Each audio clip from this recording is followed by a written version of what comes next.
amanecer. Quiero puedas ver que salimos del suelo y abrimos el mirar al fuego en nuestra mano.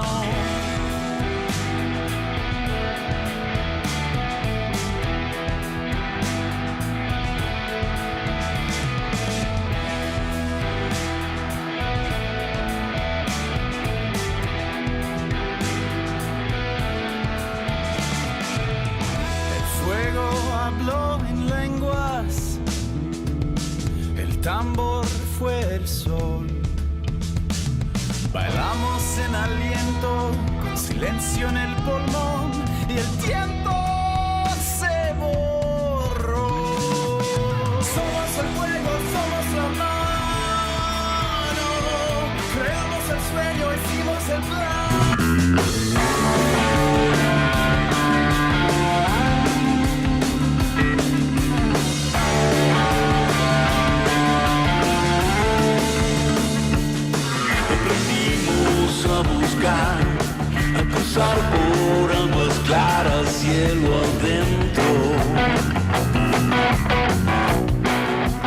8 minutos pasaron de las 4 de la tarde y estamos completando nuestra tercera semana al aire aquí en La Patriada. Esto se llama Doble Fondo. Vamos a estar hasta las 6 de la tarde acompañándote en este regreso, en este inicio de fin de semana. El viernes se encara con esta actitud, ¿no? Sí, con todo. Sí, además está lindo el día, ¿eh? Va a ser frío, sí. Fresquito. Fresquito, cuando se va el sol se Pero pone bien, muy difícil.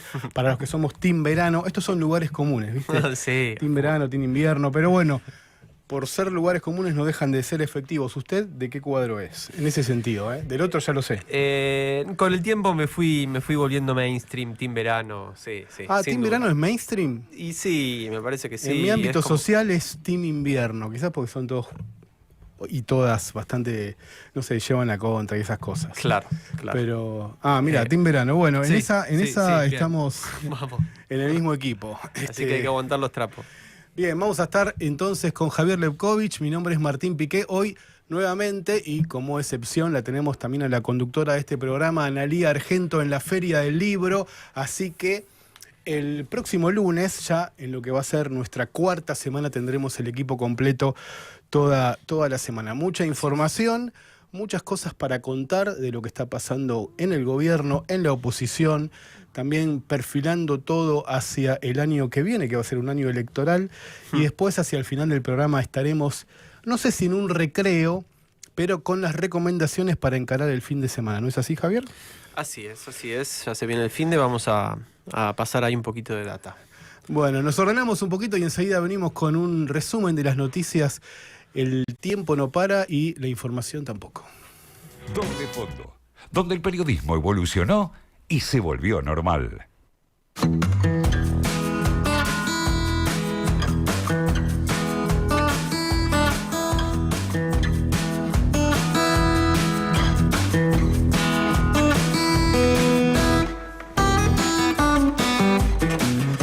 Bueno, inevitable en esta semana decir que parte del foco de la noticia está obviamente en el jefe de gabinete y ex vocero presidencial. Otra semana más. pues Otra semana más se está completando, no sé cómo contabilizarlo ya, Sí, pero ya son varios. un periodo bastante largo. Estuvo a la noche en una entrevista dando sus explicaciones y después en la Casa Rosada Javier Adorni.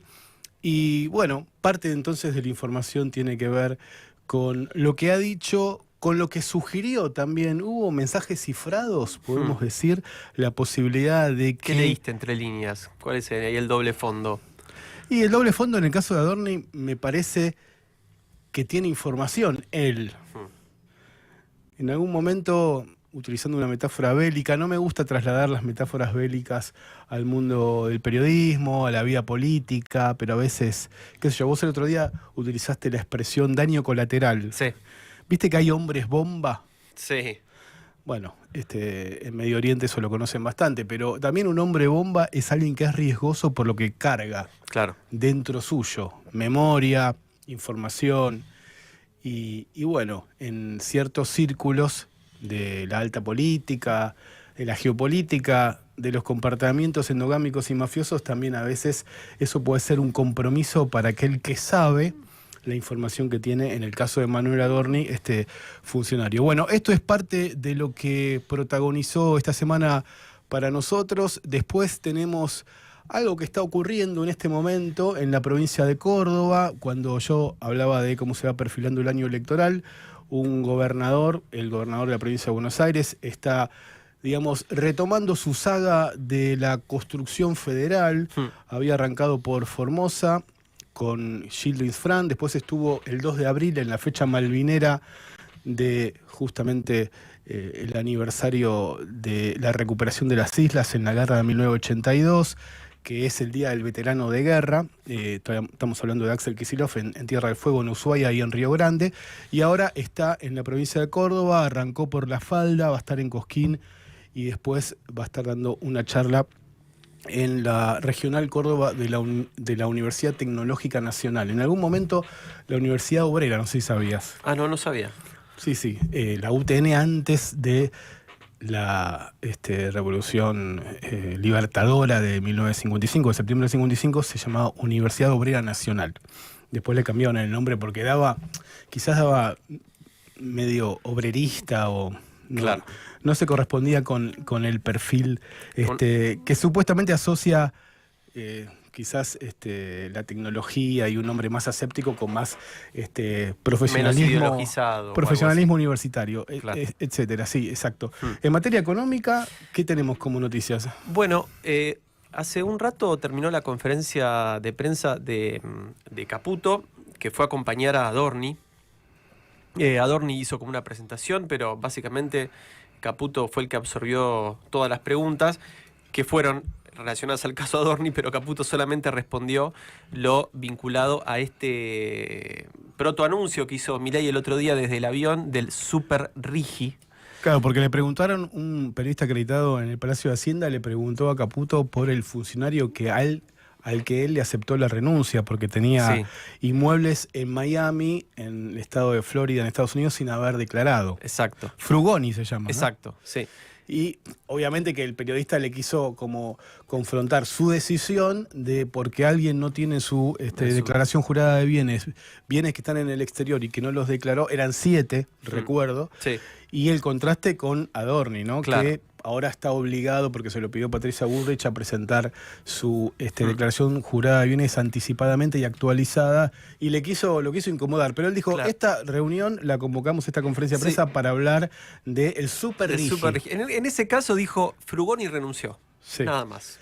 Se limitó a describir. Para mí estuvo hábil, ¿eh? Para mí Caputo estuvo hábil. es un hábil declarador. ¿Para vos es un hábil declarante? Sí, es un hábil declarador, sin duda.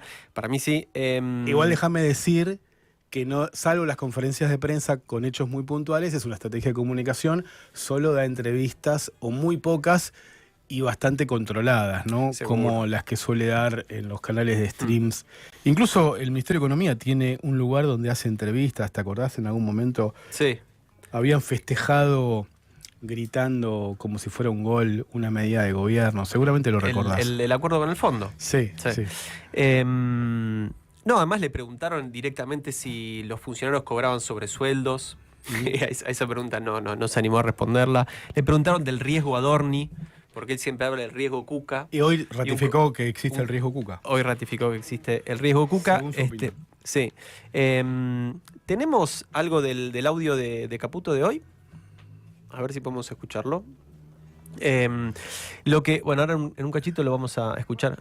Estos son mis audios, pero si no te gustan, otros, también sí. tengo otros, diría Groucho Marx. Bueno, pero dio un poco más de detalles del tema del Sí. Super Rigi, que a mí me da la impresión que es una estrategia del gobierno para correr un poco De agenda. de agenda el quilombo político. Un conejo de la galera sacaron, Claro. Un poco apresuradamente inventaron algo marketinero. Aparte es Super Rigi. Bueno, Sí.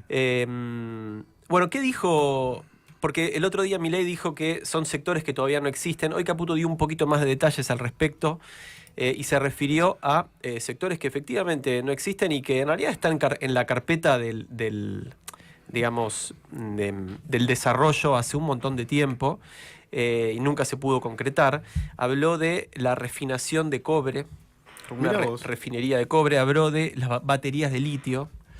El cobre que pasa a tener una importancia, era importante, pero con las nuevas tecnologías Claro. tiene una función central, ¿no? Exactamente, con la electrificación del transporte, básicamente.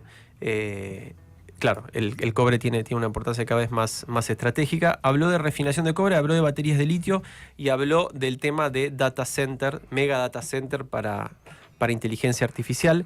La verdad, cuánto de esto se puede llegar a transformar en algo un poco más concreto, todavía no sabemos, y por ahora parece más un intento, ya te digo, de correr, de desviar un poco el foco sobre el tema político y Adorni que otra cosa. Bien, también tuvimos en esta mañana noticias, si querés, en materia de la salud de los dirigentes, porque Máximo Kirchner, diputado nacional y dirigente del cristianismo, secretario general de la Cámpora, ahora es Lucía Cámpora, pero él es como el fundador y principal nombre de esa agrupación, fue sometido a una intervención programada, un tumor benigno. Su cuadro, según lo que informaron desde el Hospital Italiano de La Plata, que es donde él nació. Ajá. Él, digamos, posteó algo bromeando porque lo iba a operar un médico que es hincha de Estudiantes y obviamente él es hincha igual que su madre y su abuela de Gimnasia y Esgrima de La Plata. No, él es hincha de Racing, pero su madre y Como su su abuela, padre. claro, como su padre y su Pero madre. debe tener su corazoncito también. Claro, el lobo. en la disputa de La Plata él está con el Lobo. Lo que tiene es un cuadro de cistoadenoma parotídeo bilateral, pero enseguida está vinculado a las glándulas salivales, un tumor benigno, así que todo prospera y fue de manera normal y salió bien la operación, así que esa es otra noticia de la mañana. Y lo que comentábamos en cuanto a la información del arco opositor, con un arco sindical, un espacio sindical que acompañó a Héctor Daer, el dirigente del gremio de la sanidad, ex titular, uno de los cosecretarios de la CGT en el último triunviro, el anterior al que está ahora, y lo recibió a Axel Kicillof con bastantes dirigentes del sindicalismo cordobés. Así que es otro de los temas que está dando vueltas. Respecto de las internas del gobierno, ayer hablábamos, cuando nos referimos a las novedades en materia del mundo oscuro de la inteligencia, de la CIDE, que hay una interna que todos la conocemos entre el sector de Karina Milei y Santiago Caputo. Lo que se conoce es que en el mundo de las tropas de trolls y de también influencers y gente que activa la conversación pública en las redes ligados a Santiago Caputo, hay desánimo y desconcierto y malestar, casi podríamos decir también, entre esos representantes de la juventud digital de la Libertad Avanza. Recordemos que habían creado las Fuerzas del Cielo, que era una agrupación con toda una simbología vinculada a cierta cosa nostálgica del Imperio Romano, ¿no? Las columnas, los laureles. Claro. Algunos hacían también al fascismo, no sé, quizás es muy fuerte decirlo de esa manera, pero en lo simbólico efectivamente eso estaba. Y después vamos a tener en esta emisión de Doble Fondo información vinculada a el fenómeno Milei. Viste que él se suele definir a sí mismo como un fenómeno, de alguna manera contestándole a Ricardo López Murphy, que lo quería como encorsetar y decir que Javier Milei no era una gran novedad planetaria, sino que era un fenómeno de uso local. La expresión, ahora no recuerdo la palabra justa, ¿El fenómeno barrial? El fenómeno barrial. Es efectivamente, esa frase la popularizó Ricardo López Murphy de manera irónica, y él, me estoy refiriendo ahora a Javier Milei, cada vez que se refiere a la difusión en el mundo de sus ideas y la curiosidad que genera su estrambótica personalidad, acompaña eso con fenómeno barrial y la noticia. Bueno, menciono esto porque acaba de publicarse un libro de un escritor muy reconocido, muy interesante escribe con una prosa en ficción de una manera magistral, que es Juan José Becerra. Bueno, acaba de estrenarse, de conocerse el libro Fenómeno Verbal. Me parece un buen título porque lo que hizo Becerra desde las dotes que puede tener un escritor es analizar el discurso de Javier Milei, no solo su imagen y sus presentaciones teatrales cuando era influencer y columnista en la televisión, sino también lo que él dice, lo que escribe. Y vamos a estar conversando seguramente en la segunda hora del programa con Juan José Becerra, que como te decía, Javier es un gran escritor y este libro tiene algo más para aportar sobre lo que implica como outsider Milei para la política argentina. Recordemos que hubo un boom de libros sobre Javier Milei. Sí. Uno puede pensar en el de Pablo Semán, Está entre nosotros, que fue quizás el libro pionero, tratando de analizar la emergencia de un fenómeno de la derecha, yo la llamo ultraliberal, pero con raigambre popular, ¿no? Claro. Un libro del antropólogo Pablo Semán. Te cuento, quería mostrarte y quería también mostrarles a los oyentes, obviamente, un fragmento de una entrevista que me pareció interesante, Sí. en la que Berco, el periodista Alejandro Berkovich, le entrevista a la ministra de Industria de Uruguay, Fernanda Cardona se llama. Y Mariana Berco con otra economista, Pozo de apellido, Estefanía Pozo, Sí. va a estar presentando el libro junto con Axel Kicillof, el libro de Smith A Keynes. a Keynes en la Feria del Libro. Ok. Perdón, te bien. interrumpí. No, ¿Sí no, decías bien, de bien. Berkovich, entonces? Entrevistó a la ministra de Industria de Uruguay, sí. a ver si la podemos escuchar, que dice Fernanda Cardona. Comprar más barato no es mejor para el país, porque en realidad, ¿quién nos dice que comprar más barato es lo mejor para el desarrollo del país? Entonces hay que poder explicar esa cadena.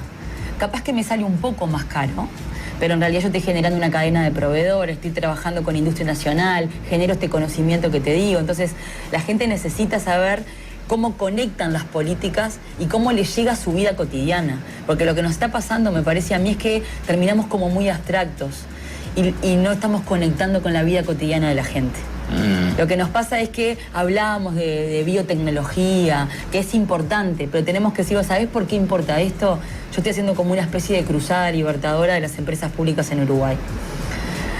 Yo creo que tenemos que dar el debate. Aunque tengamos gente que venga y nos diga, no pienso lo mismo, genial, pero sentémonos a hablar de las empresas públicas y generemos esta discusión que hoy tiene un diario del lunes en la región, o en Argentina pasado, sobre todo qué pasó en los 90 en diferentes lugares de la región y cuál fue la consecuencia de esas políticas. ¿Por qué vinieron determinadas gobernanzas o determinadas propuestas como las agencias que tenían una ideología y que de alguna manera generaron como caminos paraestatales fuera del gobierno, con un discurso que también era lo público no es eficiente, lo público sale caro? Fernanda Cardona, ministra de Industria de Uruguay. Sí. Bueno, un modelo totalmente antagónico con la apertura de las importaciones y desindustrializar la Argentina de manera acelerada, ¿no? Exactamente, me pareció interesante porque bueno, viene a mostrar una discusión que hoy en la Argentina parece lejana por la postura del gobierno, pero que es absolutamente válida y está totalmente vigente en todo el mundo, que es, más allá de las herramientas y que puede haber un mal uso eventualmente o no de determinada herramienta, el rol del Estado, y vamos a hablar un poquito más tarde también sobre este tema, cuál es el rol del Estado en la promoción del desarrollo y para propender a la mejora en la calidad de vida de la gente. Dos noticias más de esta semana que está terminando. Bueno, en el día de hoy, el fiscal federal Ramiro González impulsó la investigación, ordenó lo que se llama el requerimiento de instrucción o, en términos judiciales, la imputación de Demian Reidel, que era el expresidente, en realidad era el presidente, ahora es expresidente de la empresa estatal Nucleoeléctrica, por los gastos con tarjeta de crédito. Así que todo un dato del clima judicial que tiene distintas velocidades, ¿no? Sí. Vos sabés que en Comodoro Pi se habla de la cronoterapia como estrategia procesal, que es el paso del tiempo. Sí. Vos, según quién es la persona imputada o investigada, los jueces y fiscales en Comodoro Pi, en el Fuero Federal, ejercen esa cronoterapia, aplican distintas velocidades. Y otra noticia de la semana, lo mencionábamos ayer y hoy se profundiza, es lo que pasó en el Real Madrid, donde Sí. dos jugadores se agarraron a piñas y uno quedó con traumatismo de cráneo y quedó desmayado, que es el capitán de Uruguay, Capitán de Uruguay, Valverde. Federico Valverde. Casado con una argentina. Bueno, enseguida venimos. Hincha de River. ¿Dónde estás?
Al inicio del ser,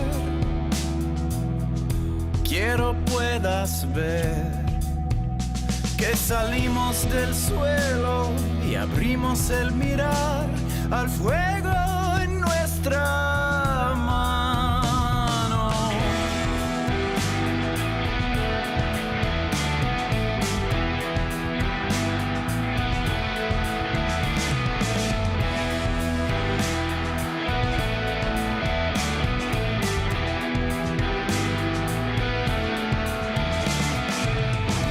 Fuego habló en lenguas, el tambor fue.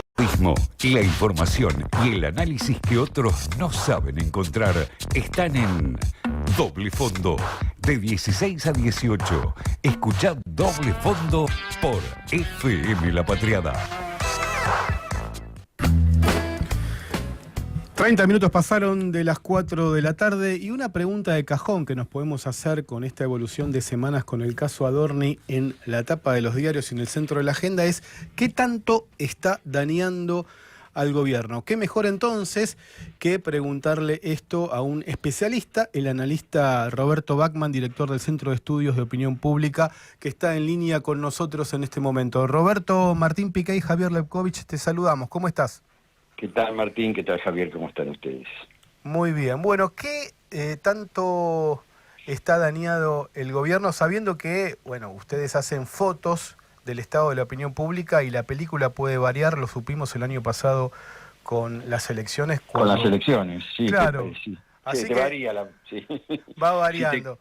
Si te cambian la pelota en el medio del partido y queda una más pesada.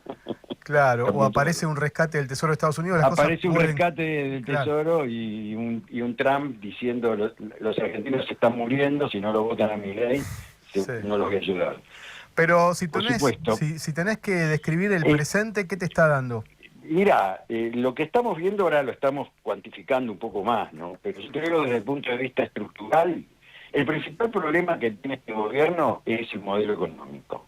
El modelo económico que nunca cerró, digamos, este modelo neoliberal que solamente se ocupa del tema fiscal, digamos financiero, para que la gente lo entienda mejor, que no tiene un proyecto de país claro y contundente, que está produciendo un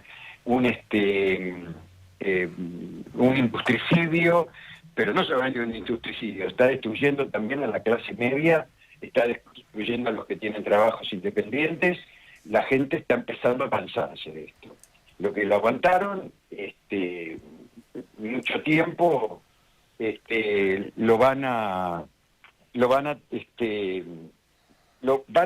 están empezando a no aguantarlo. Claro. La imagen de Milei comenzó a bajar 15 días antes del caso Adorni.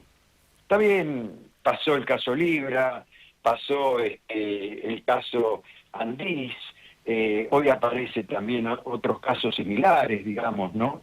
Lo de Adorni empiezan a denunciarse cosas que lo podrían de alguna manera emparentar con el Libra, pero cuando empezó a bajar la imagen y cuando fue la violenta bajada de imagen de 7 puntos, ustedes acuérdense que Milei andaba flojito de papeles antes de las elecciones, incluso estaba ahí en empate técnico, hasta que llegó el rescate. Sí. Ahí cambió todo, el peronismo sacó lo que iba a sacar, 35%, no sacó 32%, como dicen ellos, sacó 35% porque no le sumaron las otras marcas.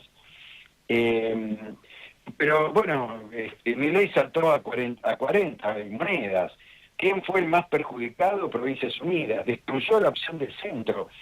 Y esa polarización todavía existe en la sociedad argentina. O sea, hay mucho enojo y sobre llovido mojado cae este tema de Adorni, que impacta notablemente en la población argentina, impacta notablemente porque la gente está mal económicamente.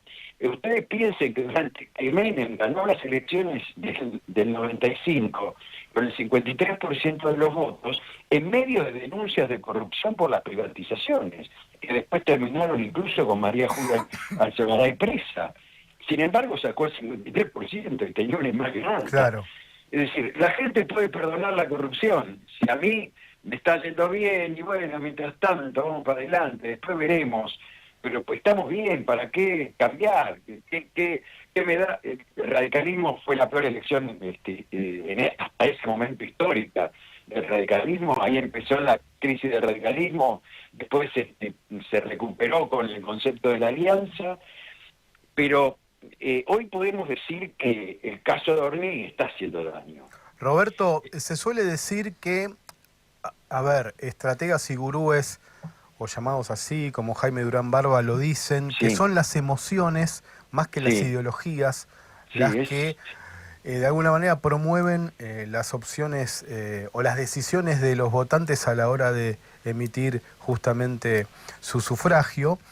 Y, a ver, para la narrativa mileísta, el discurso contra la casta, contra el uso del Estado, los Exactamente. privilegios del Estado, fue muy importante, junto con, bueno, vengo a reducir la inflación con la motosierra, recortando el Estado. Motosierra y voy a destruir la casta. Esta Claro. fue su consigna de referencia dominante. Y también Con eso- esas dos consignas ganó la selección. Exacto, y esos analistas que yo mencionaba dicen que las crisis de los gobiernos, las crisis de sus narrativas y de su relación con la sociedad aparecen cuando no pueden cumplir algo que es como una suerte Exactamente. de pacto tácito con la sociedad, que es, bueno, nosotros somos distintos a ellos, vamos a producir una renovación Exacto. moral, dijo el propio Milei.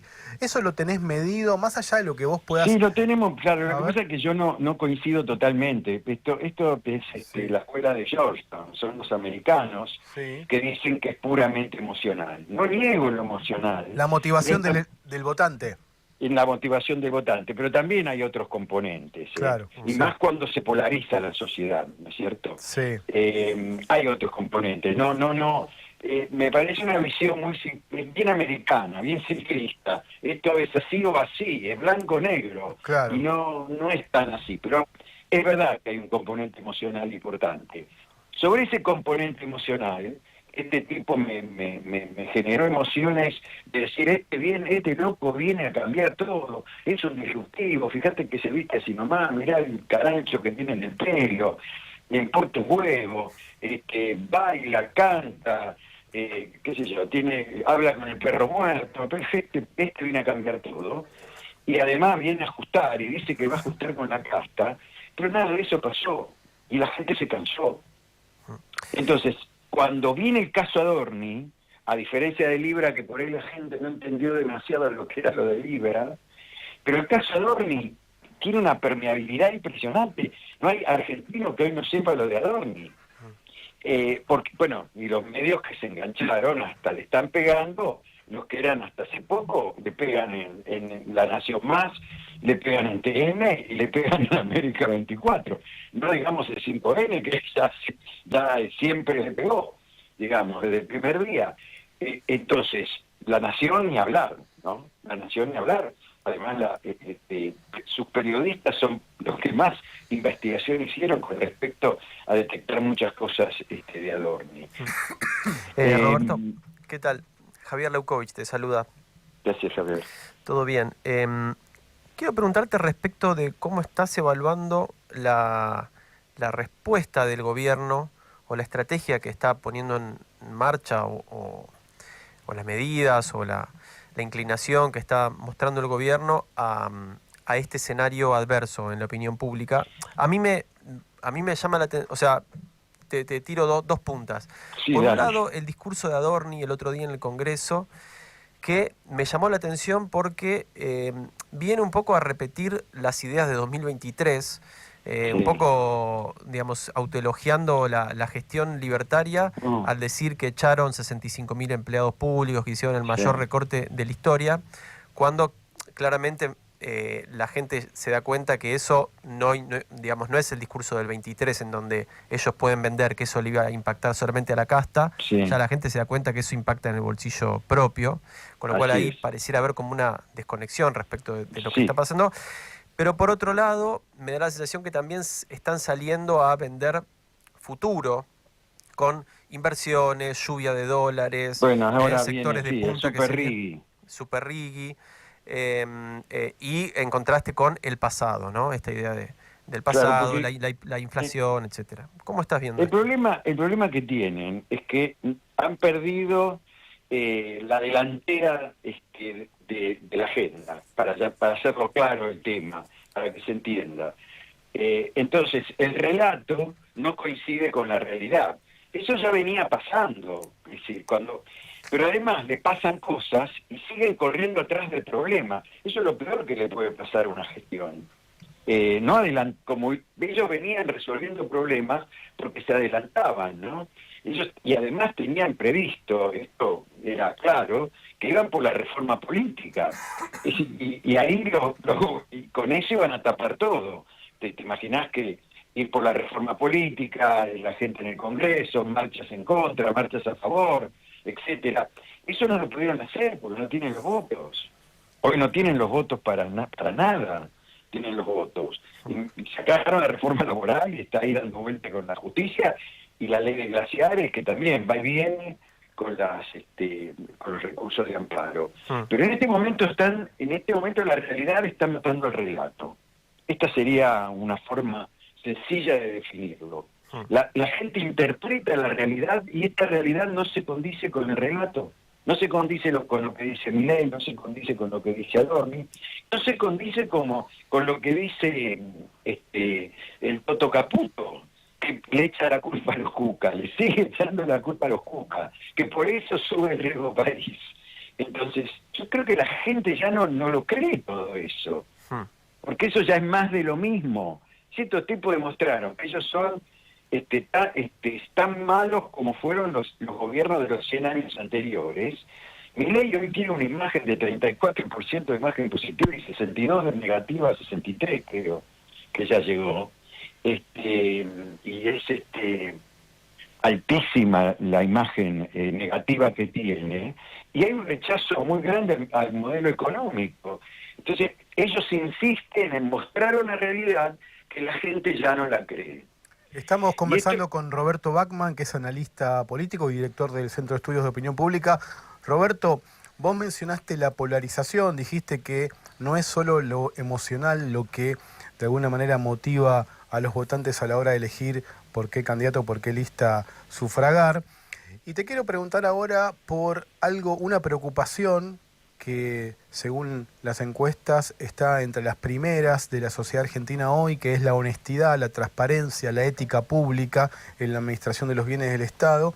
Y hay un prejuicio, y quiero preguntarte específicamente sobre este prejuicio, de que el electorado más nacampó, progresista, quizás, no sé, por X razones, tiene una sensibilidad y unas prioridades puestas más en lo social, en la situación económica, Sí. en el poder adquisitivo, y el electorado más liberal, más vinculado, qué sé yo, a un progresismo liberal no peronista, Sí, de derecha. más de No derecha, peronista, de derecha. más de más derecha, gorila. exactamente, Sí. vos lo dijiste, es el que tiene No, como sin miedo lo digo. es el que tiene como el monopolio de la indignación por los temas de corrupción. ¿Esto es tan Exacto. así? Y si es así, No, ahora se está a ver. mezclando. Sí, claro que es así.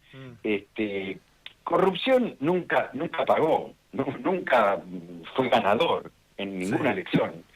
En ninguna elección. Quizás apenitas en el discurso de la Alianza en el 2001, en el 99, perdón, cuando la Alianza, simbólicamente, porque nunca habló de la corrupción, metía a la izquierda para hablar de todo esto, de la moral, etcétera, etcétera, al rol de Frepaso en ese momento, ¿no? Chacho Álvarez, Graciela Fernández Mejía, etcétera, que representaban ese pensamiento progre que vos estás diciendo. Sin nombrado, de alguna manera, de la Rúa, mostraba que iba a ser un tipo que iba a ser conservador en lo económico, porque él se comprometió a mantener la convertibilidad, que iba a ser un centrista clásico, más centro-derecha, pero a la izquierda funcionaba esto. Hoy hay un problema, que es este modelo para la mayor parte de la gente no va. Hoy lo defiende el núcleo duro de Milei. Hoy ha perdido muchos, yo te diría, la mayor parte de los votos que él logra desde lo que le vino en el balotaje de Patricia Bullrich. Claro. Ha perdido a los jóvenes, Sí. no tiene clase baja, las mujeres están más enojadas que antes, y los jóvenes están divididos en tercios, entre los que lo votarían a él y los que votarían a alguna oposición, y los que no saben todavía qué van a hacer, pero ya los perdió a los jóvenes. Mirá. Entonces, no es lo de antes, que tenía el 60, 70%, ni lo va a tener. Eso ya hay muchos jóvenes que son irrecuperables. La última pregunta por mi parte. En la entrevista que dio desde Estados Unidos, cuando fue al Instituto Milken, que conversó con La conversación con Majul y con el pelado Trebuch, exactamente, Sí. él en algún momento dijo, las ideas no se declaman, se practican. Y yo lo interpreté como que estaba debatiendo con el Círculo Rojo, diciéndoles, yo fui el que llevó adelante el programa que ustedes siempre quisieron, y ahora no me defienden y están operando con Macri o con Patricia Bullrich. Y están operando con Macri y con Patricia Bullrich. Bueno, lógico. ese escenario, ¿cómo se resuelve para vos y qué dicen las encuestas sobre Patricia Bullrich en particular? Patricia Bullrich está creciendo en imagen, estoy cerrando una encuesta el domingo a la noche, porque el lunes la tengo voy a C5N, que tengo un contrato de exclusividad con ellos. Ah, bueno, lo estás violando con nosotros. No, te digo tendencias. Ah, claro. Los números, mirá el programa. Sí, claro. La crema de la información va para allí. Levantame el rating. Claro. Bueno, y entonces, Patricia está creciendo. Patricia Bullrich, por supuesto que está creciendo. Macri está mejor, pero Macri tiene un problema serio. Macri tiene mucha imagen negativa. Pero esto ya lo dije hace 2 semanas, así que te lo puedo asegurar. Y que Bullrich está un poco mejor que Milei, ya lo dije hace un par de semanas también. No estoy violando mi contrato. Puede ser que esté creciendo un poco más ahora. ¿Por qué? Porque el Círculo Rojo está probando por otro lado. Claro. Esto es evidente, esto ya no sirve no solamente por la barbaridad que dijo de Paolo Roca, que era chatarrero y Don Chatarrín. Don Chatarrín. Sí, Don sí. Chatarrín. Claro. Esas barbaridades que dice, viste, ya se pasó, viste, ya lo de Mandril me pareció que también había pasado un límite. Eso lo puedes hacer en el barrio, con amigos, en el vestuario, cuando te cambiás. Claro. Pero que lo haga el presidente, es difícil. Así que yo creo que está el Círculo Rojo ahí operando porque no quiere que vuelva el peronismo, y el peronismo que está empezando a entender que tiene que llegar a un acuerdo, que tienen que estar todos adentro, y el esfuerzo de cuando yo digo tienen que estar todos adentro, tiene que estar Cristina. Yo no lo quiero llamar kirchnerismo porque entrarían en la palabra con connotación negativa que ellos crearon, ¿no? Los cucas, los kirchneristas. Sí. Entonces yo lo llamaría, si querés llamarlo cristinismo, como quieras llamarlo, camporismo, si querés llamarlo también. Sí. Pero también tiene que entrar algún sector más de centro-derecha, digamos, que también podría estar en esta coalición. Y si aparecen no peronistas, mucho mejor también, para llegar a ese público progre, que por ahí con el peronismo, ¿viste?, no tiene muy buen contacto, ¿no? Un progre más bien, más de centro-izquierda, por decir una definición. Este es el desafío del peronismo. Claro. Y un modelo, yo también lo dije esto, ya lo dije, y un proyecto, y una alternativa, que el peronismo se plante con un proyecto alternativo, que diga, es verdad, hay que cuidar la macroeconomía, pero también hay que cuidar la micro, y también hay que darle de comer a la gente, hay que dejarla vivir, no hay que ajustarla tanto, y hay que potenciar nuestra producción de productos primarios industrializando, no haciendo un industricidio. Cuando el peronismo pueda hacer esto, y si puede hacer un frente mayor, va a ser muy difícil para el Círculo Rojo imponer un candidato. O sea, que la pelota, que el Círculo Rojo la lleva de un lado para el otro, está en la cancha peronista hoy. Clarísimo, Roberto. Te vamos a ver el martes entonces en C5N. El lunes. El lunes. Bueno, a ver qué números difundís allí y más adelante quizás volveremos a conversar. Un abrazo grande. Sí. Abrazo para ustedes. Ahí estaba Roberto Bachmann, analista político, director del Centro de Estudios de Opinión Pública. Huellas en tu radio. Estamos donde estás. Estamos donde estás. Somos el fuego, somos la mano.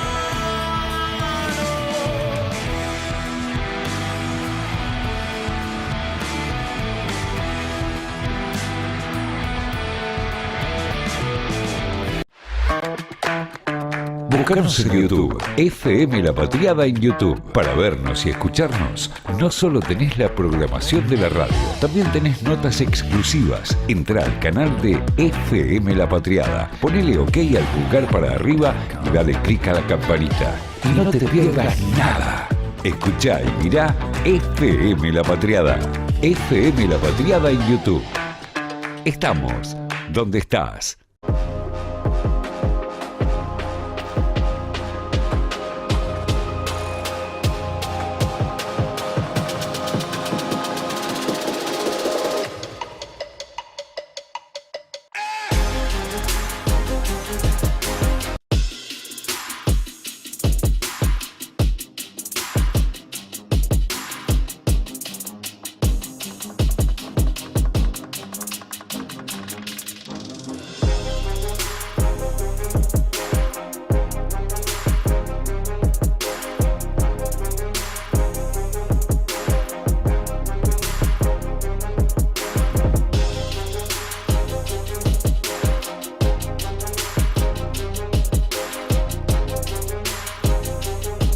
Análisis que otros no saben encontrar están en Doble Fondo, con Analía Argento, Javier Leukovics y Martín Piqué. De 16 a 18 por FM La Patriada.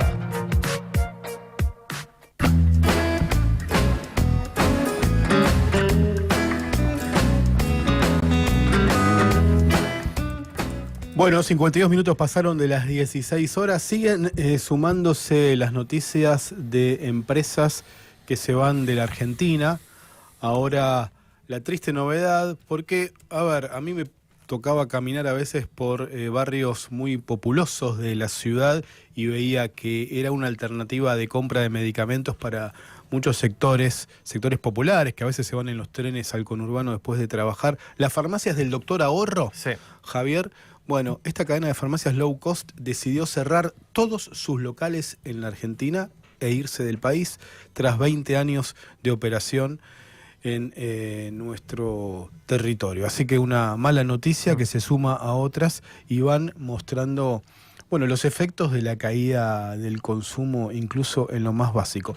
Si hay, ahora hablando de la patriada, Javier, un embajador de esta radio en el país y en la conversación pública, en el debate político y en la presencia como acreditado en las sedes del gobierno, es sin duda Fabián Waldman, y lo tenemos en línea en este momento con doble fondo. Fabián, Martín Piqué y Javier Lepkovich, te saludamos. ¿Cómo estás?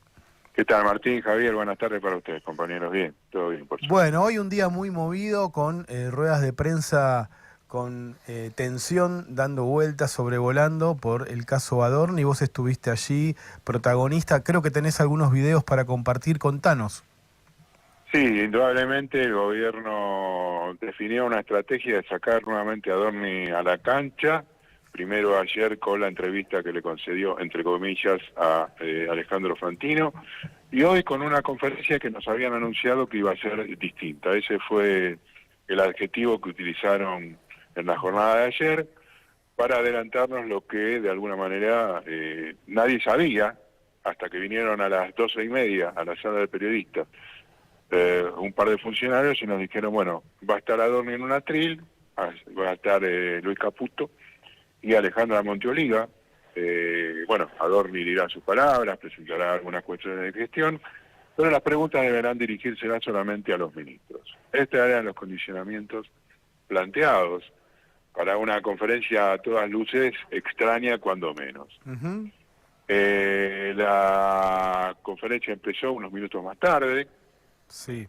con un aire que ya se cortaba con cuchillo, porque cuando ingresaron los ministros, Adorni es una persona que en general era dicharachero, o con algunas palabras previas a que se entendiera la transmisión oficial. Hace rato que eso ha desaparecido de su boca, los diálogos y las sonrisas se han esfumado, te diría prácticamente desde hace unos cuantos meses, pero específicamente desde el 6 de marzo, cuando fue que conocimos la imagen de Adorni con su mujer ingresando a la tumba del rabino en los Estados Unidos, que fue la que abrió la desdicha y la caída de Adorni en su imagen pública. A partir de ese momento, bueno, empezó el desglose de lo que contaba Adorni, de las acciones del gobierno, y luego le cedió la palabra a Alejandra Monteoliva y por último a Luis Caputo. Una presentó traído de los pelos, digamos, para traer a alguien un operativo de narcotráfico. Estaban allí también sentados muchos oficiales de la Policía Federal Argentina, y luego Caputo, que presentaba este super rigi con algunos detalles bastante increíbles, porque el proyecto en realidad ni siquiera está terminado. Esto a Javier calculo que será que el más le importe. No está terminado y ni siquiera se conoce cuál es el importe mínimo para invertir. Sí, ¿qué tal, Fabián? Sí, decíamos que parece, digamos, una operación para correr el eje de la discusión pública, pero aún así vos y el resto de los colegas, en su gran mayoría, le terminaron preguntando por cosas de Adorni que no contestó, ¿no? Efectivamente, no contestó. Una de ellas, la más significativa, es la segunda vez que se pregunta por esto. Ya lo había hecho Nicolás Gallardo en la conferencia de prensa el lunes pasado.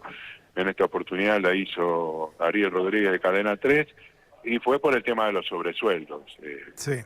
Y en ese sentido, bueno, ningún ministro dijo taxativamente no, eso no ocurre, como dando y dejando en claro que la posición es uniforme. No hubo, digamos, una planificación de esta conferencia, sabiendo los riesgos que conllevaba, los flancos que podían dejar libres.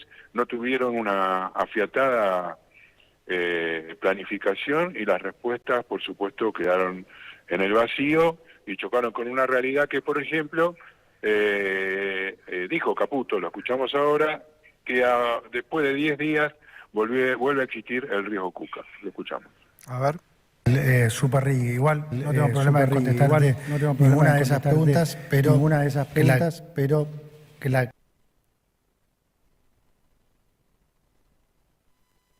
que las próximas se suscriban, ninguna de esas preguntas, pero que las próximas se suscriban, a esto. Empiezo por el final. Frugoni presentó su renuncia y se la acepté. El riesgo país no baja por el riesgo Cuca, porque la gente, digamos, porque el mercado percibe que aunque haya una probabilidad si bien la probabilidad es baja, el escenario de que eso pase es literalmente el infierno. Entonces, por más que vos le asignes una probabilidad baja, en términos de valores esperados, digamos, cuando el downside es tan grande, eso hace que entonces haya cierta resistencia hacia la baja. Habiendo dicho eso, nosotros estamos muy tranquilos con ese tema porque ya tenemos el financiamiento para hacer el refinanciamiento de los próximos 3 cupones y a diferencia de lo que pasó típicamente en Argentina, donde la macroeconomía siempre estuvo, digamos, desordenada, entonces el paso del tiempo le jugaba en contra al país, ahora como la economía está ordenada, el paso del tiempo juega a favor. Las cosas siguen mejorando. Entonces, en la medida que el tiempo pase, las cosas van a seguir mejorando, vamos a seguir viendo mejoras en las calificaciones como pasó. En la conferencia de prensa inédita o diferente que vos, Fabián, estabas mencionando, vos sabés que leí en una cobertura de un medio gráfico durante el viaje del presidente al Instituto Milken en Estados Unidos que se comunicó con Luis Caputo y para darle ánimo, de alguna manera le pidió Milei a Caputo que a su vez se comunicara con Adorni y le dijera unas palabras. No sé si estás al tanto, pero bueno, evidentemente confían, Fabián, en las capacidades de Luis Totó Caputo como comunicador también. Bueno, hay que decir que, por lo menos en lo que se refiere a Luis Totó Caputo, falló y bastante. Sí. Falló y bastante porque un minuto después que dijo que era el riesgo Cuca, dijo que la economía no iba a ser afectada por la situación de Adorni. Dijo el caso de la almohadilla, lo minimizó la situación diciendo que no está lo suficientemente estable la economía como para no depender de los vaivenes de la justicia. En solo 180 segundos pasó de un extremo al otro.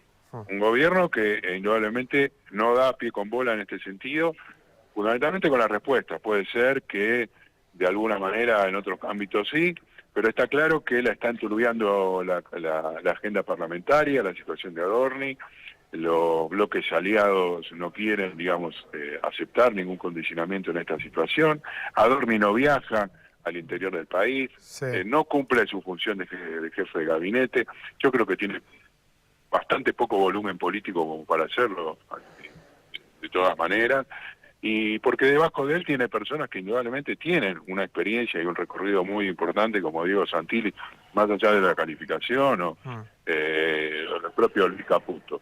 Pero lo que sí está claro es que lo que se había trascendido hace unas semanas de Luis Caputo, planteando a partir de una nota de Jorge Leotti en La Nación, planteando que le pedía a Milei, la mesa política, a Karina Milei, que resuelva la situación de Adorni, porque conllevaba riesgo desde el punto de vista de la estabilidad económica.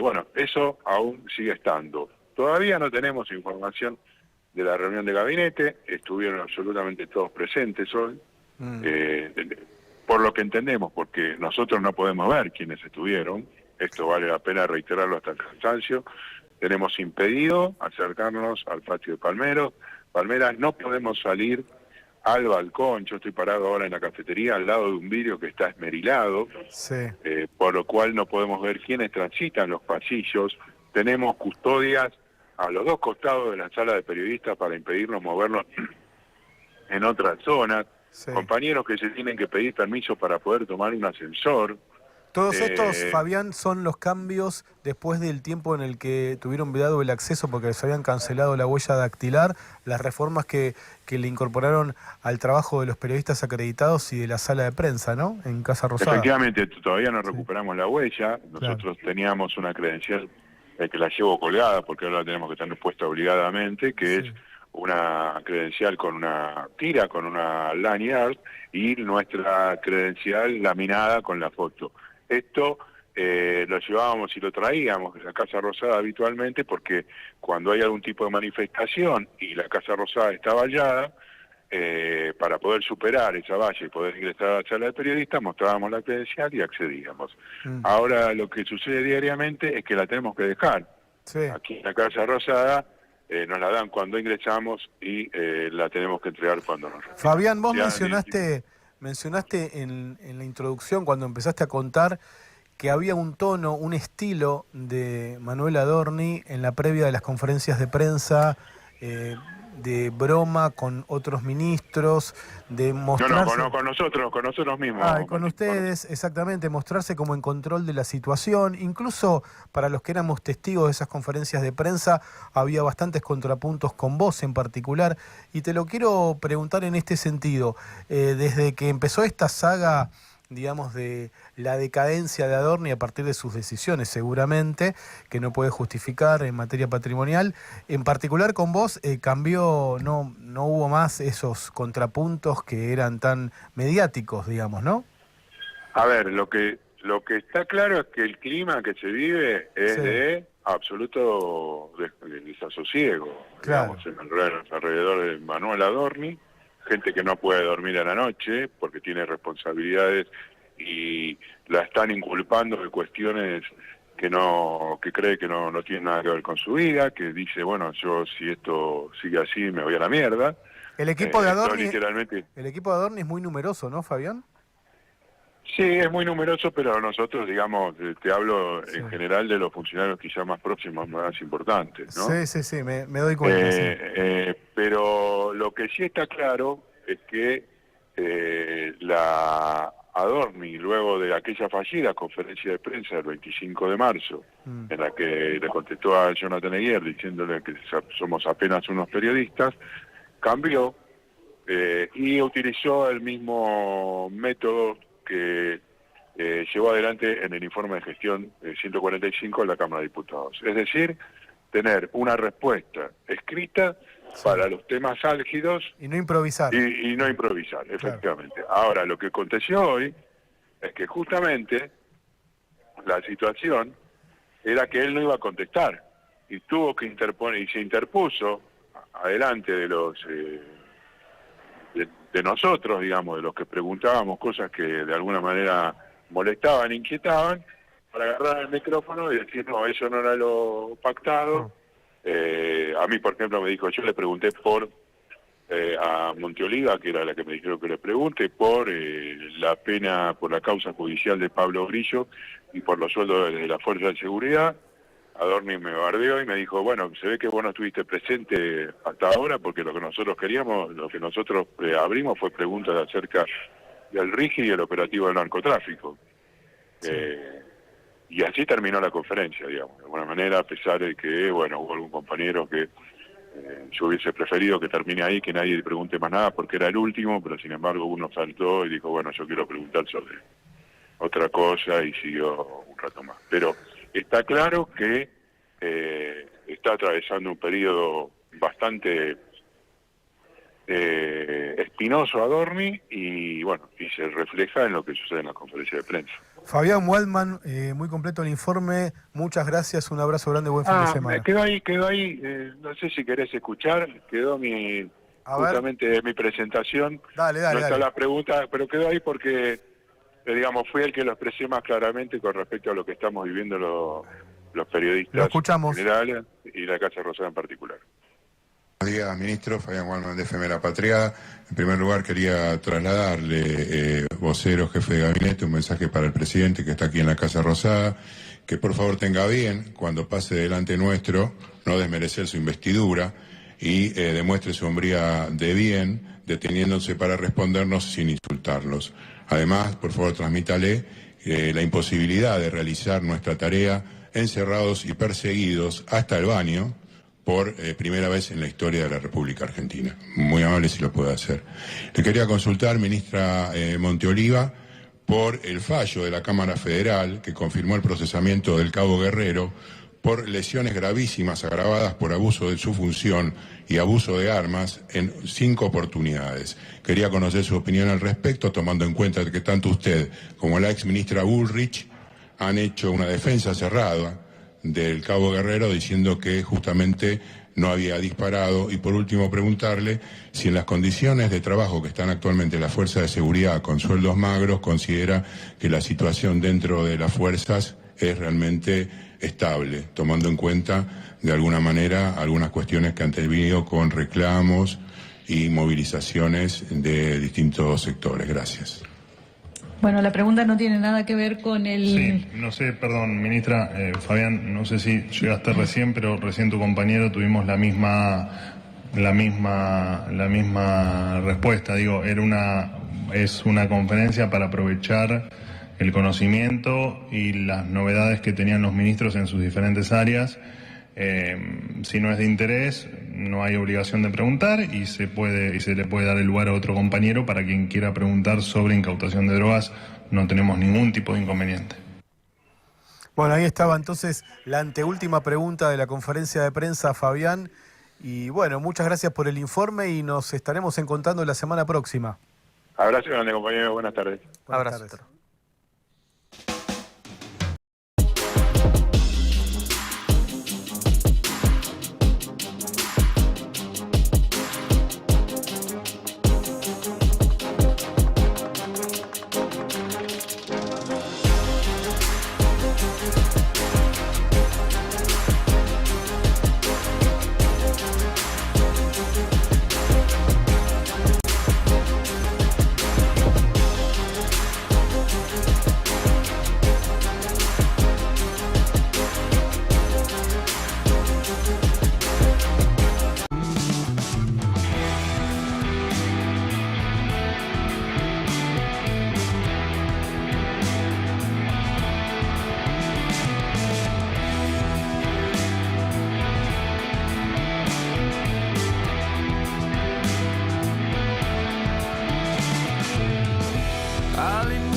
Del ser, quiero puedas ver que salimos del suelo y abrimos el mirar al fuego en nuestra mano.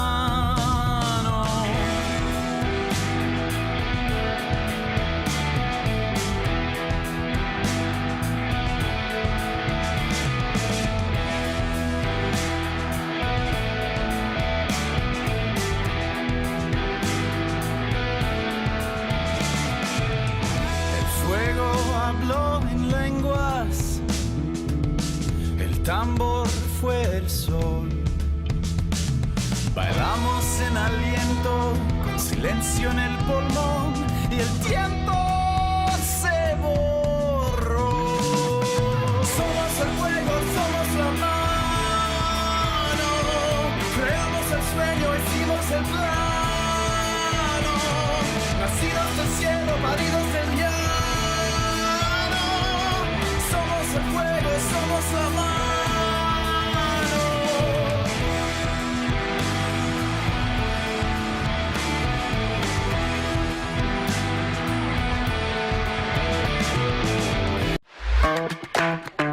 Buscanos en YouTube, FM La Patriada en YouTube. Para vernos y escucharnos, no solo tenés la programación de la radio, también tenés notas exclusivas. Entrá al canal de FM La Patriada, ponele OK al pulgar para arriba y dale clic a la campanita. Y no te pierdas nada. Escuchá y mirá FM La Patriada. FM La Patriada en YouTube. Estamos donde estás.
quiero puedas ver que salimos del suelo y abrimos el mirar al fuego en nuestra mano.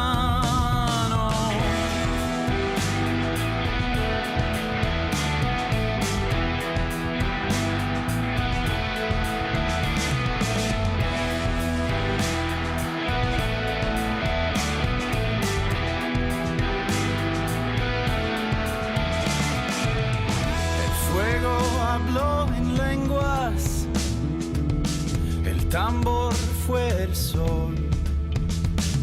Bailamos en aliento, con silencio en el pulmón, y el tiempo se borró. Doble Fondo, con Analía Argento, Javier Leucovich y Martín Piquet, de 16 a 18. Das la vuelta con FM La Patriada.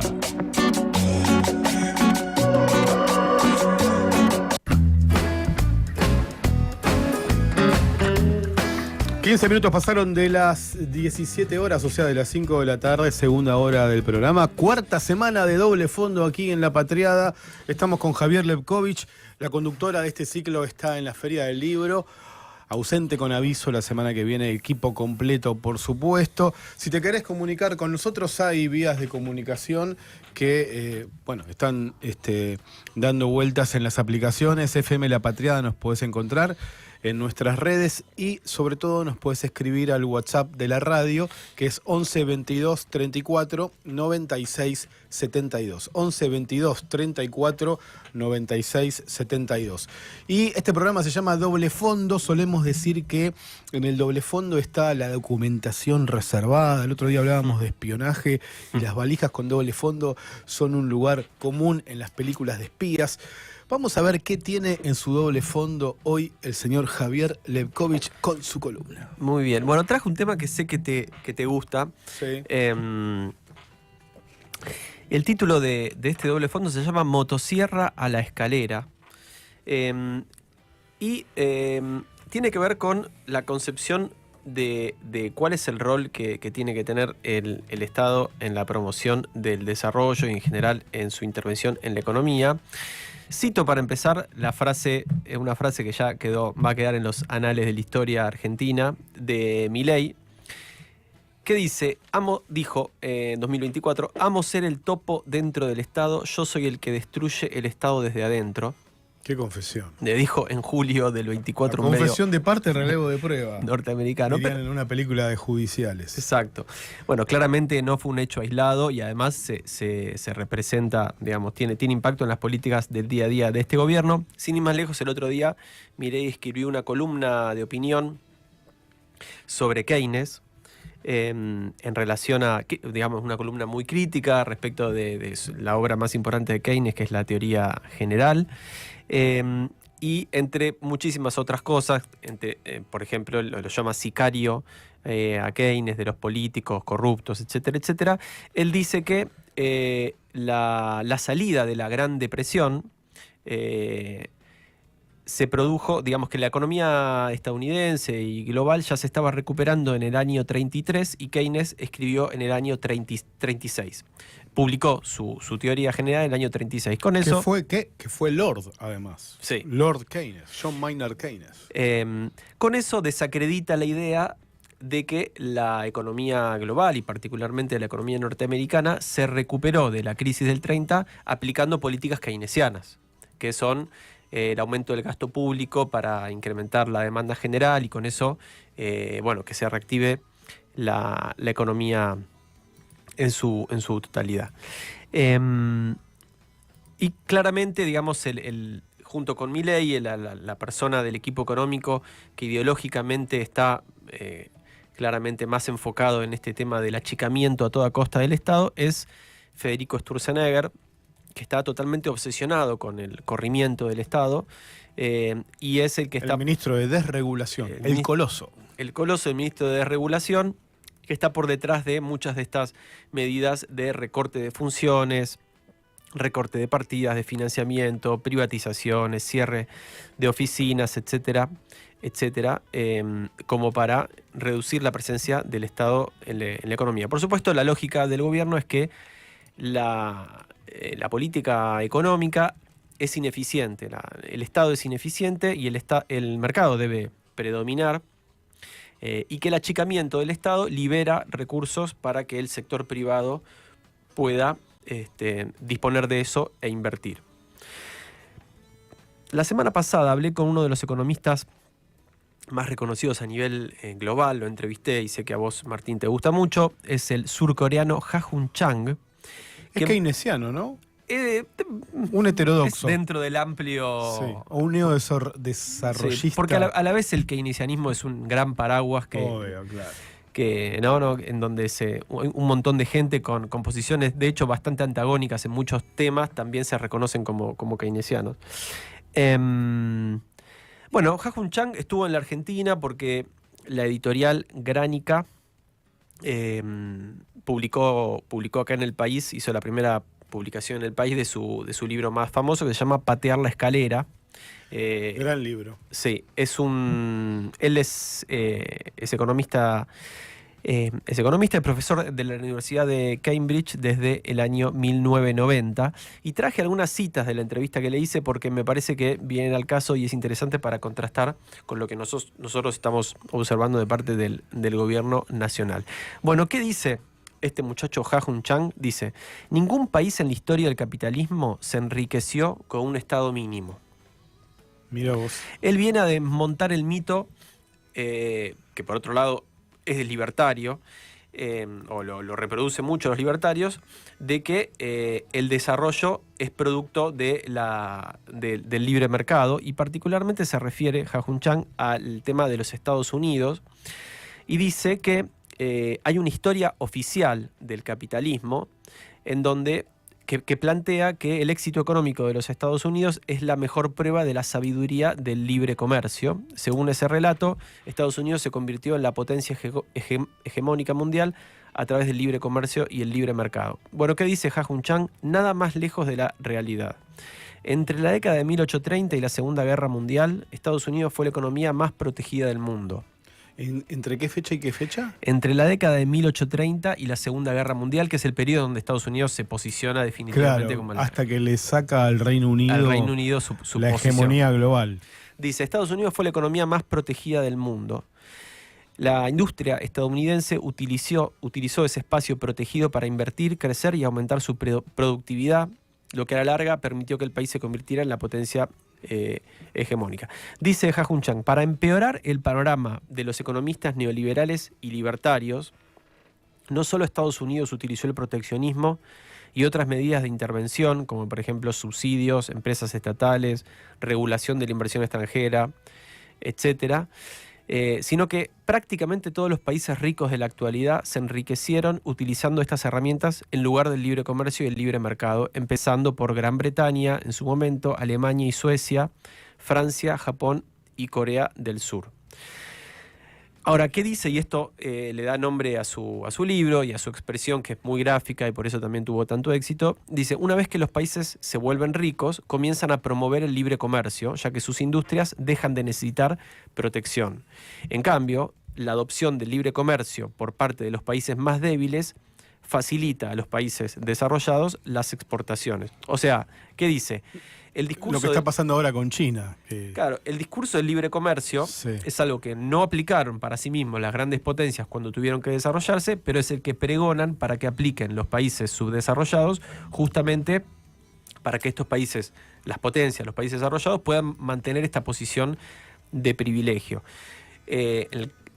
Incluso menciona un caso particular que es el de Singapur, que se lo suele mencionar incluso los libertarios como un ejemplo de libre comercio y de éxito, digamos, del programa liberal.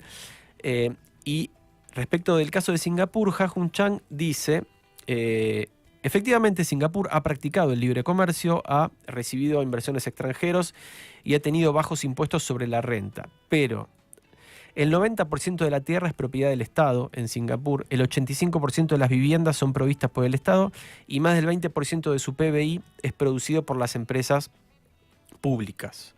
Y aclara que también recibió mucha inversión extranjera directa, pero con subsidios específicos e infraestructura. Además te agrego y te pregunto, ¿cuál es el país que hoy en el mundo se está desarrollando y creciendo de manera más rápida y apunta a desplazar a los Estados Unidos como principal potencia mundial? ¿Cuál es el país? China. China. Sí. Claramente. La República Popular China. La República China, que no hay ninguna duda que aplica un programa de fuerte planificación estatal sobre la economía, por supuesto. Con zonas, hay obviamente un ejercicio del partido único en lo político y de la economía. El otro día, hace un tiempo en realidad, con un colega discutimos sobre si es socialismo con características chinas o capitalismo de Estado, el modelo chino. Pero bueno, es para otro debate. Es para otro debate, es un lindo debate. Efectivamente es el país que viene, la superpotencia en acecho.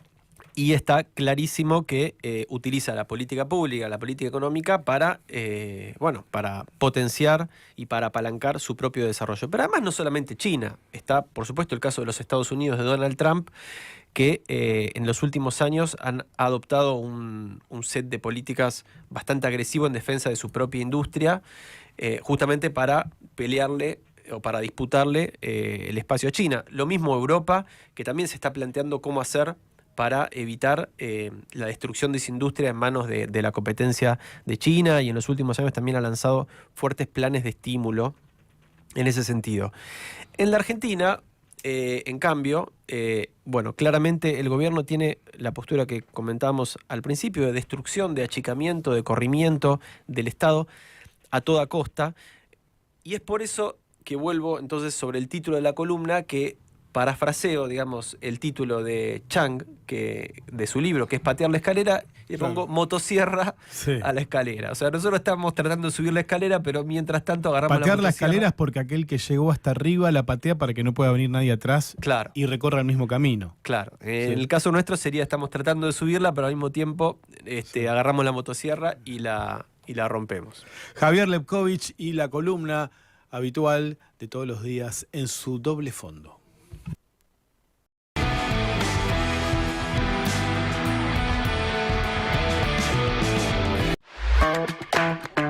Buscanos en YouTube, FM La Patriada en YouTube. Para vernos y escucharnos, no solo tenés la programación de la radio, también tenés notas exclusivas. Entrá al canal de FM La Patriada, ponele OK al pulgar para arriba y dale clic a la campanita. Y no te pierdas nada. Escuchá y mirá FM La Patriada. FM La Patriada en YouTube. Estamos donde estás.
del ser.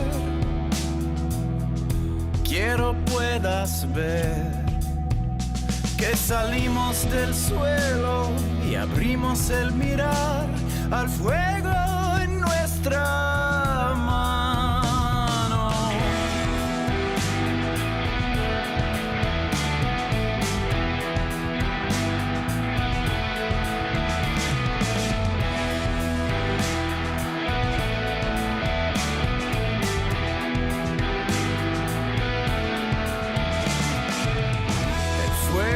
Habló en lenguas, el tambor fue el sol. Bailamos en aliento, con silencio en el pulmón, y el tiempo se borró. Somos el fuego, somos la mar. Doble Fondo, con Analía Argento, Javier Leucovich y Martín Piquet, de 16 a 18. Das la vuelta con FM La Patriada.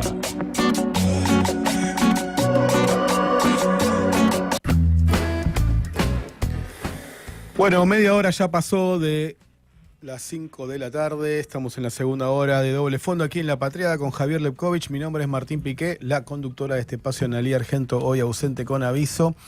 Hace pocos días, en la saga de los libros que intentaron entender el fenómeno del outsider Javier Milei, se sumó un título muy interesante, que tiene además una manera de presentarse muy atractiva. Y en su introducción dice: hace ya más de 10 años entró a la escena pública argentina una personaje estelar llamada Javier Milei. No era la primera vez que se daba este tipo de irrupción y no ha de ser la última, pero su paciente deslizamiento del escenario donde se formulan las opiniones libres con un calculado sentido del espectáculo hacia el campo de la oferta política sirvió para ajustar su figura a la demanda social, que pedía sangre. Así arranca la introducción de este libro que yo recomiendo, de reciente aparición, Milei, fenómeno verbal. Su autor es un reconocido escritor, novelista, también es un placer leer sus libros de ficción, Juan José Becerra. Milei, fenómeno verbal, el político que se hizo a sí mismo hablando, editado por Siglo XXI, es el título completo del libro. Y lo tenemos en línea a Juan José Becerra. Buenas tardes, Juan, ¿qué tal? Martín Piqué y Javier Leucovich, te saludamos. Sí, Javier, ¿cómo andan? Me gusta, che. Bueno, ¿nos escuchás bien primero? Sí, ¿ustedes ahí? Sí, te escuchamos bien. Más o menos. No. Te escuchamos bien. Quizás si tenés altavoz, acá me dice el operador, es preferible que uses la forma, digamos, tradicional. La forma histórica. Es la forma histórica, más vintage. Nosotros somos vintage, ¿viste? Una forma de decir. Es posible que, porque tengo los auriculares inalámbricos. Ahí ya me los saco. Bien. Bueno. ¿Ahora me escuchan mejor? Sí, ahora te escuchamos mejor. Bueno, gracias, Juan, por la disposición. Felicitaciones por el libro.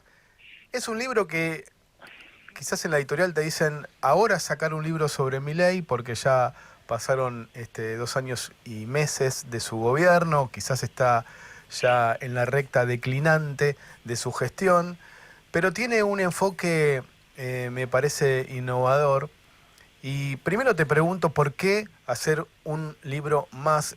Charlábamos hace un rato, por ejemplo, de un libro que anticipó la ola de ultraderecha en Argentina, el de Pablo Semán, Está entre nosotros, que analiza el fenómeno de esta ultraderecha popular, como fue al inicio La Libertad Avanza. Pero bueno, vos te sumás ahora analizando a Milei como autor de discursos. ¿Cuál fue la motivación? O quizás te lo pidió la editorial. Sí, en realidad yo venía escribiendo en el diario AR. Sí, haces columnas en el diario AR, perdóname que no lo mencioné, y son, la verdad, muy recomendables también. Sí, yo venía haciendo eso en el diario AR, ahora ya no, pero digamos, venía como escribiendo libre, con asuntos que se me fueron ocurriendo, y cada tanto aparecía Milei. Aparecía Milei como una necesidad mía de leer qué pasaba. Sí. Y siempre me pareció un objeto como escurridizo. Y yo creo que me parece que lo era porque, bueno, no se parecía a nada que hubiésemos visto antes, y además la cuestión de la actualidad, donde la frecuencia de lo que sucedía o lo que está sucediendo incluso hoy a nivel histórico era bastante difícil de detectar, me metían a mí como en un brete de confusión que me gustaba, ¿viste? Me gustaba porque y seguramente me empujaba al barro. Y siempre me gustaron a mí los espectáculos así colectivos o los espectáculos la lucha en el barro. públicos. La lucha en el barro. La lucha en el barro siempre me gustó, siempre traté de leer lo que de una manera, yo creo, muy fallida se conoce como lo bajo, con los mismos instrumentos con que por ahí me sentaba a leer a Guasquidú sobre Proust. O sea, para mí es exactamente igual. Exacto. No es que para mí es exactamente igual, todo está al mismo nivel, ¿no? Claro. O sea, los niveles los da uno. Y a mí me parecía que estaban todos en línea. Y lo que pasó fue que cuando dejé de escribir en el diario AR, la editorial a través de Raquel San Martín me propuso hacer un libro. Yo dije, mira, al principio mucho viaje no agarré, me daba como no sé qué meterme, ¿viste? Porque ya se hablaba mucho de él. Pero después vi que nadie se metía demasiado con el lenguaje en un sentido que no sea contestarle a él en el código que él imponía, que era todo violencia. Y dije, bueno, lo voy a atender, pero aparte yo creo que es un libro terminal porque digamos, es un recorte que va desde cuando él aparece por primera vez en público, y que al menos yo lo tengo fechado en el año 2014, creo 2015, cuando da una charla en Tucumán. Entonces la televisión tucumana le hace una entrevista.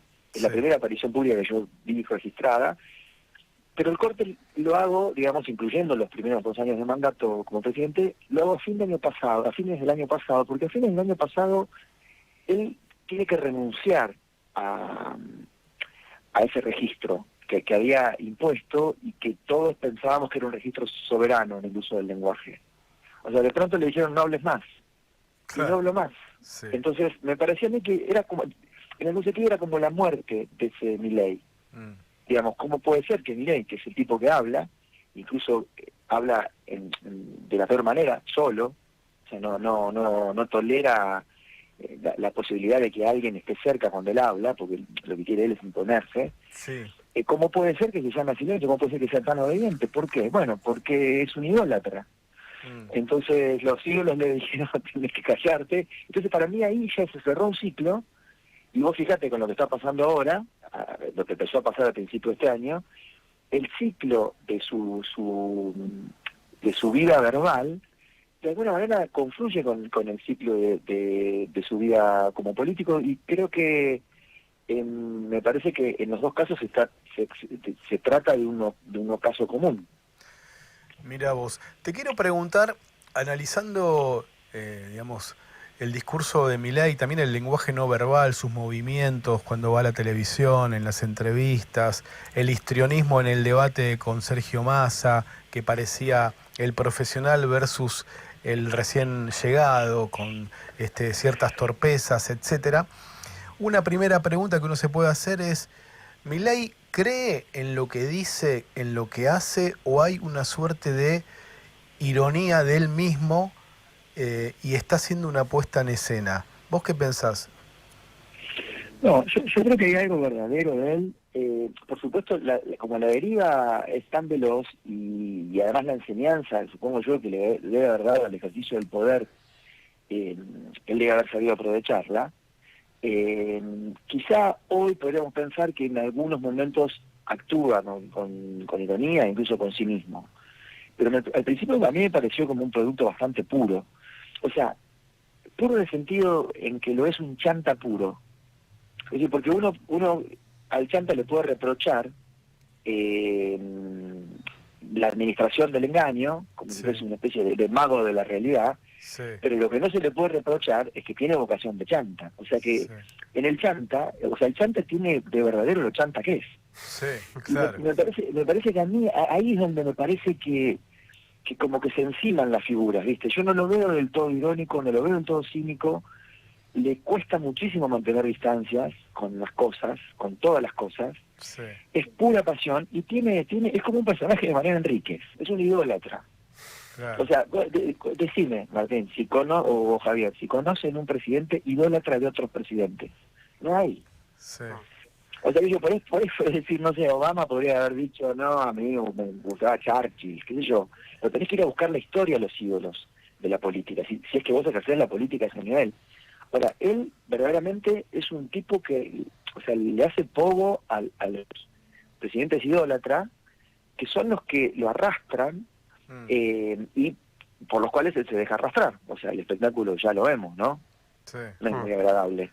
Porque te pregunto esto que, bueno, en torno a si hay algún rasgo de ironía en lo que él hace, porque hay figuras del mileísmo que sí, por lo que uno va conociendo, sí hacen una puesta en escena. Lilia Lemoine difundiendo una foto de un acto sexual en el cual ella participaba, por supuesto, es algo, si se la escucha cuando da entrevistas, absolutamente consciente de que está usando el shock, este tipo de impacto con un objetivo de captar el interés, generar conversación pública, etcétera. Pero Milei parece ser auténtico, y la autenticidad era una demanda de la sociedad ante los políticos demasiado profesionales.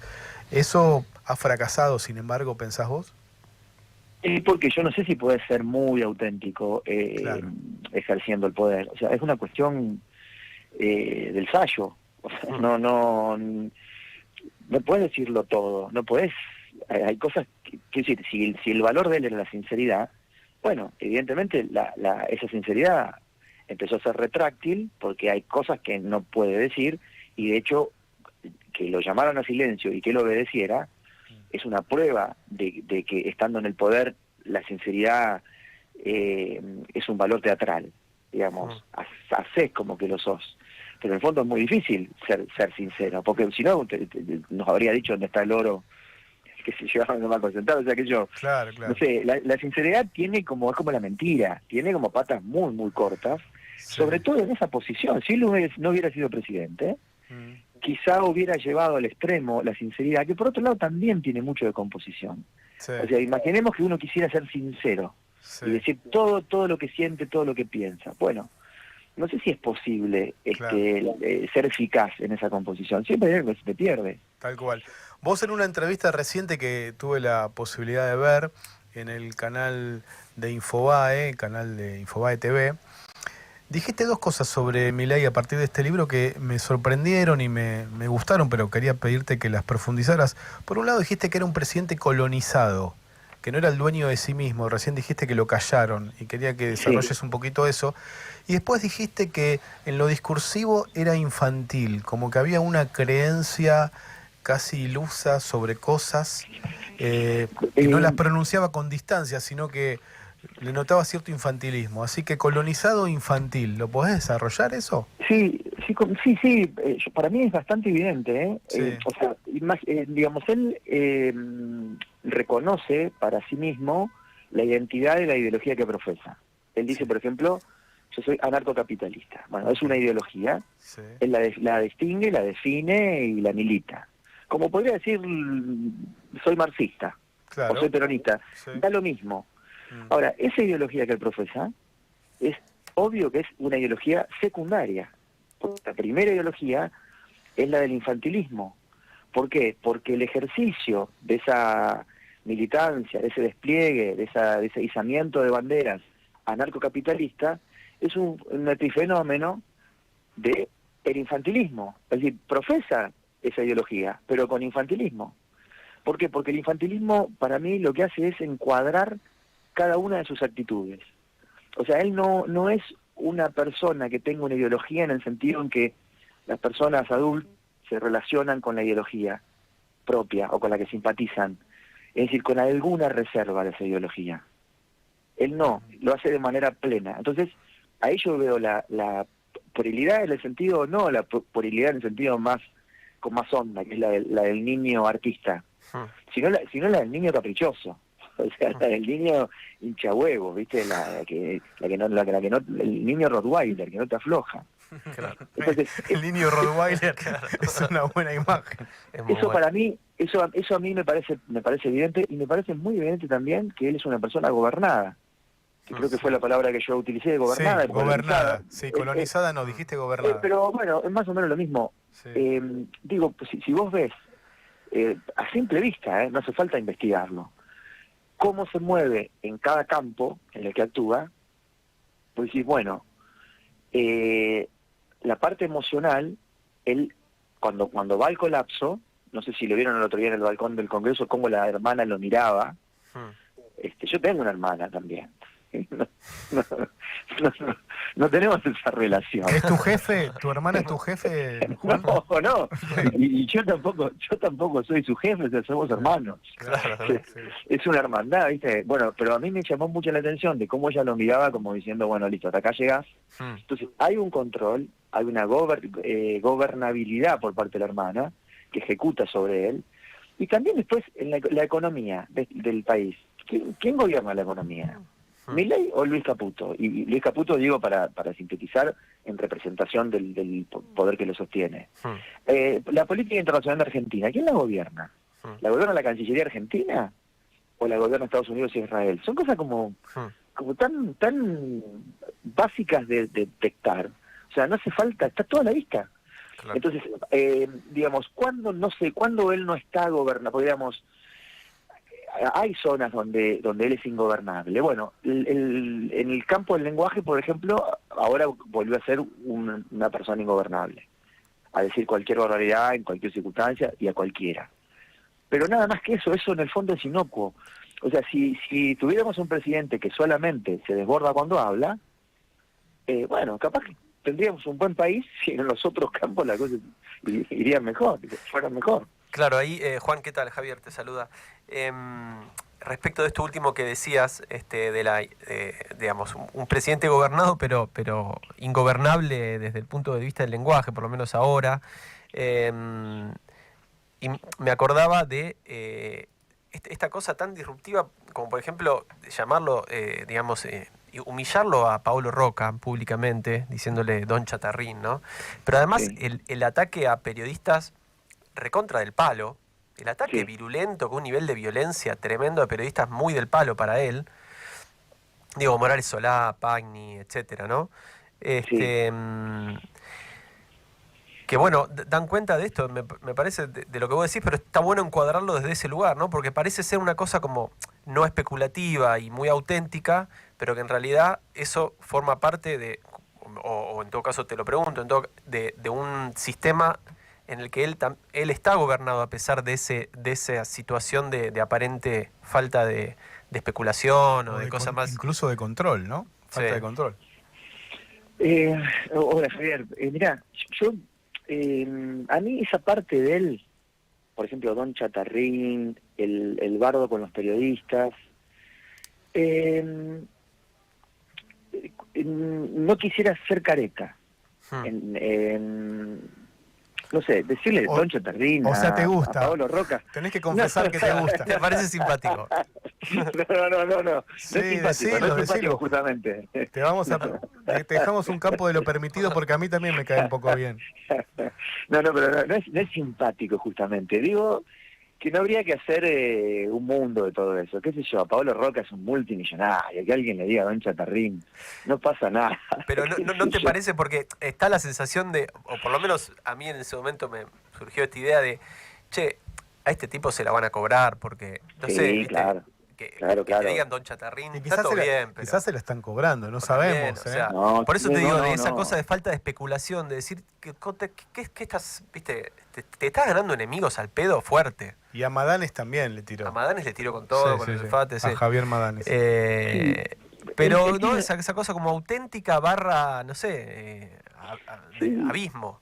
Es medio kamikaze, no parece ser un tipo que tenga miedo. Pero es muy kamikaze cuando confronta. Lo que pasa es que no es lo mismo que confronte con Paolo Roca que confronte con los jubilados de la mínima. Claro. Y él no distingue. Claro. O sea, no qué sé yo, si él bardea, por ejemplo, a los periodistas del palo de él, y bueno, está bien, qué sé yo. Y después hay otra cuestión, me parece a mí, con el periodismo. Hay una manera como muy como demasiado automática de pegar el grito en el cielo y de considerar que el periodismo es una disciplina sacerdotal. A mí eso no sé si me gusta mucho. Y por otro lado está la cuestión de que si una persona a vos te insulta, vos tranquilamente podés no devolverle el insulto, porque estás como plegándote al idioma que impuso. Sí. Hay una cuestión también una cuestión de, por ejemplo, no sé, yo a los periodistas los tengo como los que me gustan, incluso hay muchos que me gustan que no me gustan, o algunos que me gustan que no son los que me gustan a mí por lo que dicen, sino por cierta posición que mantienen. O sea, yo los veo como personas soberanas. Por ejemplo, nombra alguno para conocerte. No, bueno, yo mirá, hace años ya que no leo diarios, lo que leo son, digo, de lecturas, lo que leo los domingos son autores. ¿Seguís periodismo de periodistas? ¿Seguís a determinadas firmas?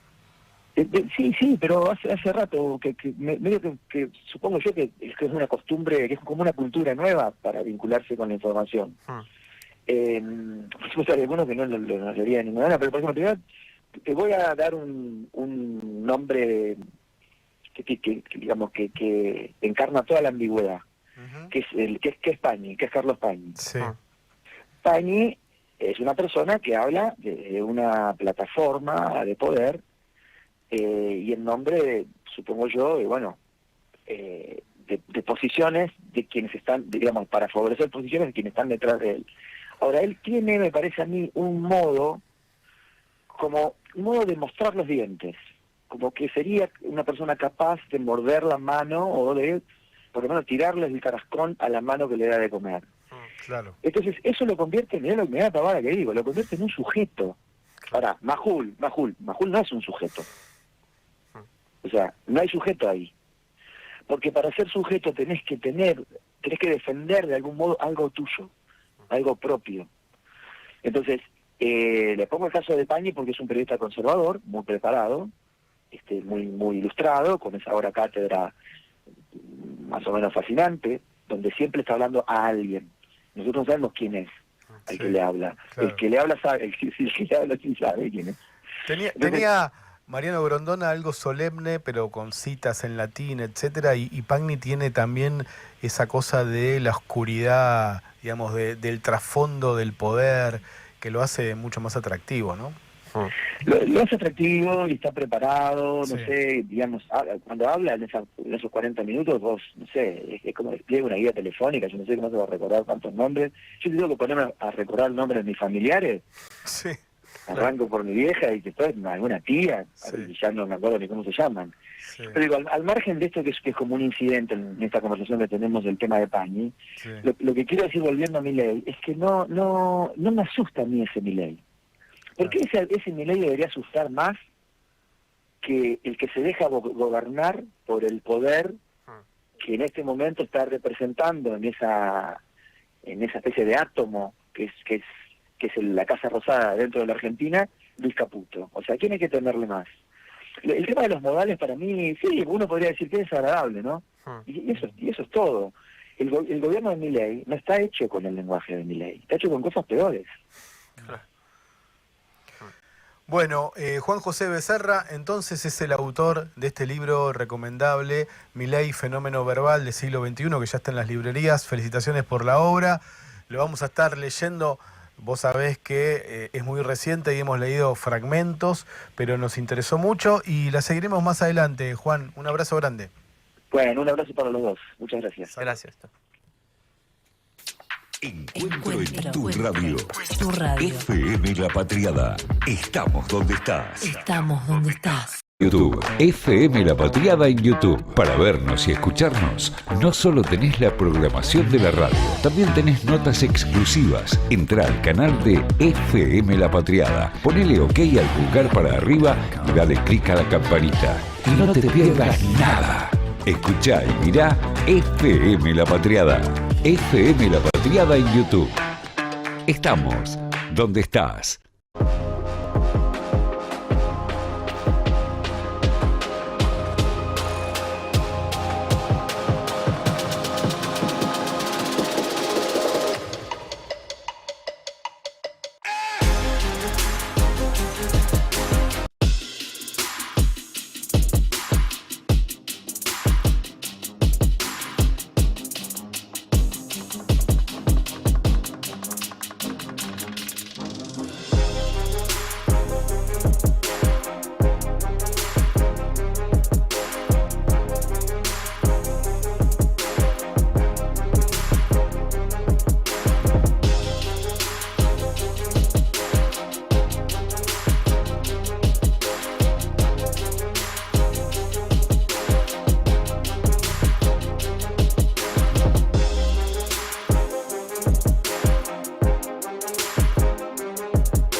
ser. Doble Fondo, con Analía Argento, Javier Leukovics y Martín Piqué. De 16 a 18, terminás la tarde acá, en FM La Patriada.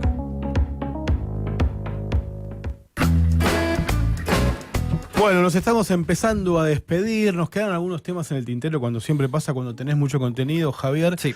Quiero poner el foco para desarrollarlo la semana que viene en la relación de Milei con los medios. Sobre todo con grupos de medios que tienen canales de televisión, sobre todo señales de noticias. Y lo vamos a mencionar para después desarrollar, como decía recién.